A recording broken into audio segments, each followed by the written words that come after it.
We just tested the Focus RS, and with its tricksy all-wheel drive system, its aggressive looks, and its incredible handling, it proved to be one hell of a car. But APR has had its way with this Golf R, and 409 pound-feet of torque scream, "Move the hell out of the way, Ford Focus."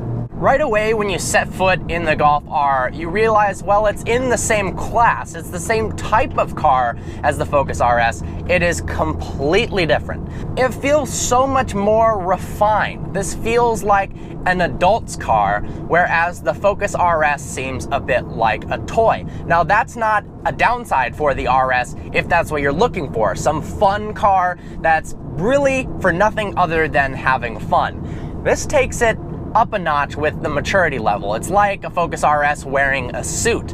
Everything is in nice leather. The seats are a lot more comfortable.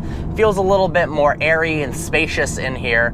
And if it didn't have the wrap job that it currently does, it would look like a complete sleeper. In fact, it doesn't look all that much different than a base Golf or a GTI. The Golf R starts at $35,600, which really isn't that bad for what you get. 2-liter turbocharged 4-cylinder, 292 horsepower, and 280 pound-feet of torque. 0 to 60 in the mid 4-second range with the DSG gearbox, which is an option if you opt for the manual. I guess it's not an option, you save some money. We'll talk a little bit more about how the manual performs in a little bit. But this is an APR Stage 2 car, which means it has an intake, it has the downpipe, exhaust, and a tune. All of that together, a little less than $5,000. You can kind of piece it together however you want. The components can be sourced from any manufacturer, but APR did do the software, which bumps this car up to 392 horsepower and an impressive 409 pound-feet of torque.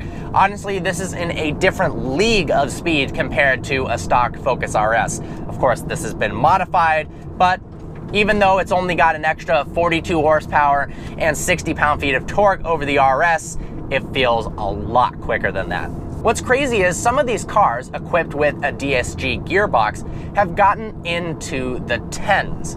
That's just ridiculous for a hot hatch to run in the same league as an Audi R8 V10 or a Huracan or a 911 Turbo S. This car, as equipped with the manual, can run low to mid 12s, which is also really impressive. That's faster than an Audi RS5. And remember, we're talking all in about $40,000 for a brand new Golf with the APR Stage 2 kit.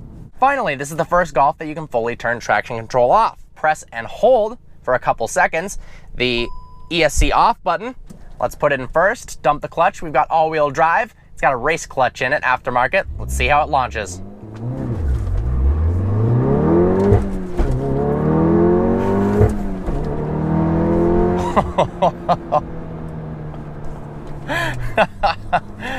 This car, oh my God, this car is quick.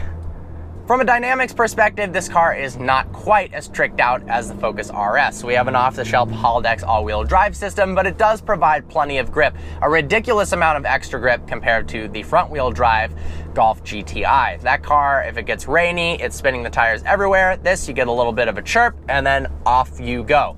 Seriously, even with traction control off, you can mash the throttle in any gear, even with a hell of a lot of extra horsepower than stock, and this car wants to go. Around corners, provides plenty of grip, slightly less than a Focus RS, but you won't notice it unless you're a professional driver, which I'm not. Whereas the Focus RS feels like a $40,000 car in terms of performance, this feels like a $40,000 car in terms of performance, looks, and interior. It's a lot more luxurious in here. I love the piano black trim. You've got leather. The steering wheel feels like it's straight out of an Audi instead of something cheaper to save money for the performance. Overall, this car feels a little bit better built. Ooh. And the grip is awesome. A lot of the people on the forums are complaining about the manual transmission. I'll admit it doesn't have the smoothest feel in the world. It's a little bit notchy, feels a little bit crunchy. Honestly, the manual gearbox in this car is really what's holding it back. If you buy the DSG, it's a great transmission, and especially if you do APR, you will walk a manual transmission car. I mean, 0 to 60 times, 0.4 seconds faster. as the more and more power that you add to the car, the bigger the gap gets. You can't keep up with that gearbox with a manual, no matter how good you are. It is fun, but this 6-speed manual is by no means one of the best transmissions we've driven. You got 4 different driving modes in this car. Got a selection button right by the stick shift. Got comfort, normal, race, and individual. In individual, you can adjust everything to your liking. Race mode feels a little bit stiff in terms of the suspension, but I like the throttle response and the steering the most in that position. So check this out. I'm sitting in the back of the Golf R. Even in the middle seat, which is higher than the others, I still have headroom. I've got plenty of legroom if I sit behind myself or even behind somebody who's taller. This car is really spacious, and you've got plenty of room as well in the back to store whatever you want, from golf clubs to tripods and sliders and camera gear for filming a vehicle versions review. This car seriously is practical. The backup camera, surprising enough, is actually a talking point for this car. The graphics are really, really good, and you've also got some customizability in terms of the brightness as well as contrast and color options for the backup camera. That makes it really, really easy to see what's actually behind you, instead of just adding that as a feature so you can say the car has a backup camera, but you're better off turning your head anyways. Of the STI, the RS, and the Golf R, this is the most mature of the 3.